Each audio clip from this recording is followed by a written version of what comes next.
Hello students, आज हम लोग राजनीतिक दल की परिभाषाएं और विशेषताएं देखेंगे। राजनीतिक दल की अगर आप परिभाषा की बात करेंगे तो अनेक विचारकों ने अलग अलग तरीके से राजनीतिक दल को परिभाषित करने का प्रयास किया है।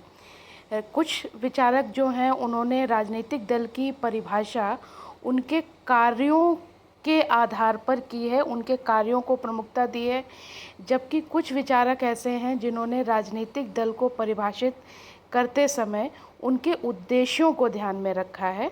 तो इस वजह से अगर आप देखेंगे तो राजनीतिक दल की जो परिभाषा है उसमें आपको एक मतैक्य का अभाव दिखाई देगा। मतैक्य का अभाव मतलब आपको विभिन्न परिभाषाओं में अलग अलग बातें दिखाई देंगी।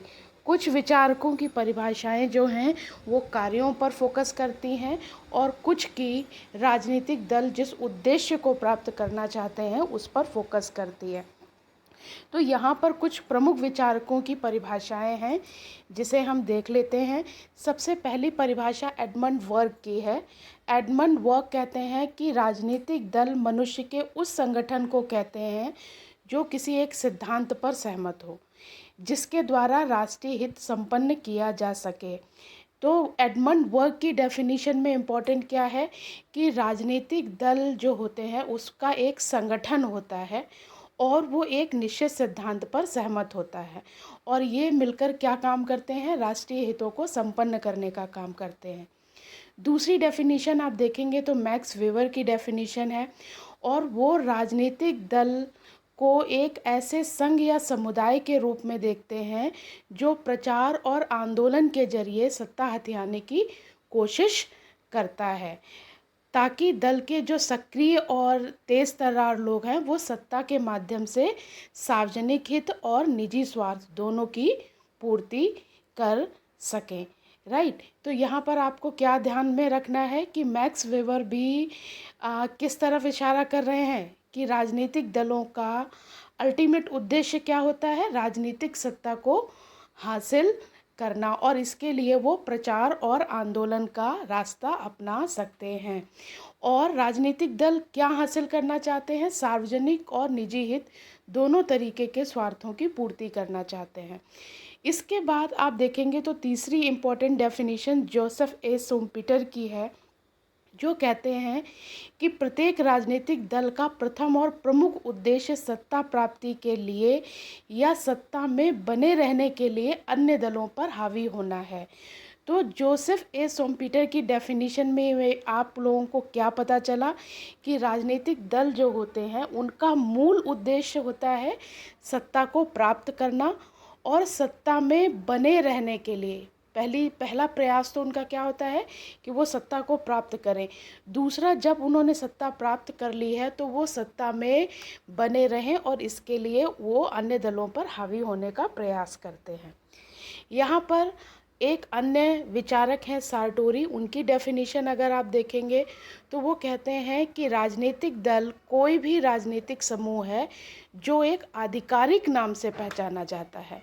यहाँ पर सार्टोरी किस चीज़ पर जोर देते हैं कि राजनीतिक दल का एक आधिकारिक नाम होना चाहिए। अधिकांश राजनीतिक दलों को आप देखते हैं उनका एक आधिकारिक नाम होता है और वो नाम जो होता है वो चुनाव के समय आप देखेंगे जब इलेक्शन लड़ते हैं तो उसी आधिकारिक नाम से लड़ते हैं।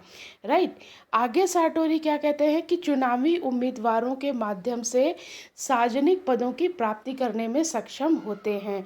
जो कैंडिडेट इलेक्शन लड़ते हैं आगे चलकर वही जो पब्लिक ऑफिसेज हैं, सार्वजनिक पद हैं, उनको प्राप्त करते हैं, लोकसभा के सदस्य बनते हैं और आगे अगर उनकी सरकार को बहुमत मिल जाता है, उनकी पार्टी को बहुमत मिल जाता है तो वो सरकार का भी निर्माण करते हैं और वो मंत्री पद भी हासिल करते हैं। गेटल डिफाइन करते हैं राजनीतिक दल को उन नागरिकों का कम या अधिक संगठित समूह जो एक राजनीतिक इकाई के रूप में काम करता हो। तो यहाँ पर क्या ज़रूरी है, नागरिकों का समूह होता है और संगठित होता है और एक राजनीतिक इकाई के रूप में काम करता है। अब यहाँ पर गेटल बता रहे हैं कि राजनीतिक दल काम क्या करते हैं। वो आगे लिखते हैं कि अपनी राजनीतिक शक्तियों के प्रयोग द्वारा शासन को हस्तगत करने और अपनी नीतियों को कार्य रूप देने का प्रयास करते हैं। गेटल भी यही कहते हैं कि राजनीतिक दल जो हैं वो क्या करते हैं, शासन को हस्तगत करने का मतलब राजनीतिक शक्ति को प्राप्त करना चाहते हैं, और राजनीतिक शक्ति को प्राप्त करके वो क्या करना चाहते हैं, अपनी नीतियों और अपने कार्यक्रमों को लागू करना चाहते हैं। एक अन्य प्रमुख विचारक हैं मैरिस ड्यूवर्जर, वो कहते हैं कि राजनीतिक दल केवल सत्ता प्राप्ति का यंत्र है, नीति और सिद्धांत उनके लिए प्रमुख बातें नहीं हैं। तो यहाँ पर ड्यूवर्जर की जो डेफिनीशन है उसमें एक पार्ट क्या कहता है, राजनीतिक दल का उद्देश्य क्या है, सत्ता प्राप्ति करना है।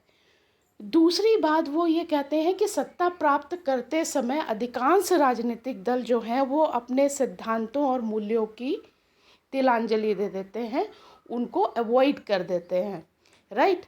तो ये प्रमुख डेफिनेशंस हैं राजनीतिक दल की, आप लोग इसको याद कर लीजिएगा। डेफिनेशंस को जैसे लिखा है वैसे ही एज इट इज़ आपको मेमोराइज करके एग्ज़ाम में लिखना है। जो डेफिनेशंस आपने पढ़ी उसी के आधार पर आप देख सकते हैं कि राजनीतिक दलों के कुछ आवश्यक तत्व और विशेषताएं होती हैं। राजनीतिक दल की जो प्रमुख विशेषताएं हैं उसमें सबसे पहला जो फैक्टर है वो होता है संगठन, यानी कि ऑर्गेनाइजेशन।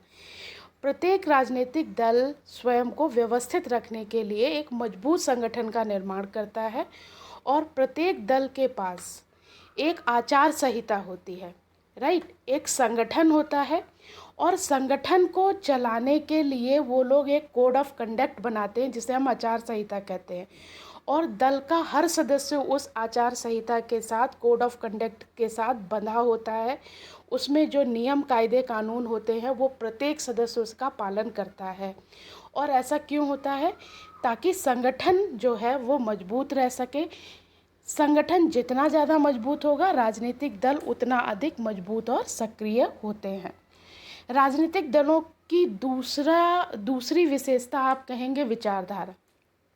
तो प्रत्येक राजनीतिक दल की अपनी एक निश्चित विचारधारा होती है, और उस विचारधारा में कुछ सिद्धांत होते हैं। कई तरीके की विचारधाराएं हैं, समाजवादी विचारधारा हो सकती है, उदारवादी विचारधारा हो सकती है, राइट।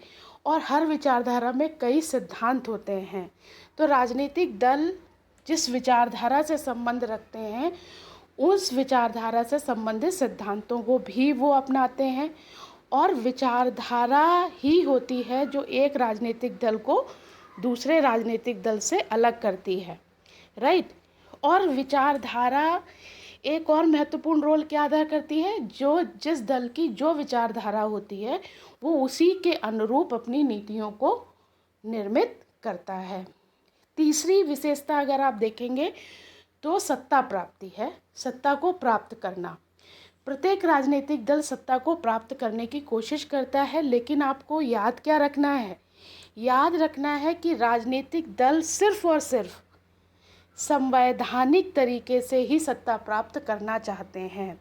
संवैधानिक तरीका कॉन्स्टिट्यूशनल वे क्या है, चुनाव के माध्यम से सत्ता हासिल करना चाहते हैं, राइट। वो सत्ता को हासिल करने के लिए कोई भी असंवैधानिक तरीका नहीं अपनाते हैं। इसके बाद अगर आप देखेंगे तो राजनीतिक दल की एक और विशेषता मानी जाती है कि राजनीतिक दल राष्ट्रीय हित को बढ़ावा देते हैं, राइट। जो राजनीतिक दल होते हैं माना जाता है कि वो उच्च आदर्शों पर आधारित होते हैं, इसलिए वो ऐसी नीतियों का चुनाव करने से बचते हैं जो कि राष्ट्रीय हित के विरुद्ध हो। तो कुल मिलाकर राजनीतिक दल की उपरोक्त परिभाषाएं आप लोगों को समझ में आ गई होंगी। आप लोग इनको as it is note down कर सकते हैं, और राजनीतिक दल की जो विशेषताएं हैं वो भी आपको समझ में आ गई होंगी, राइट। तो मैं इस लेक्चर को यहीं पर बाइंड अप करती हूँ। आप लोग इनको नोट डाउन कर लीजिएगा।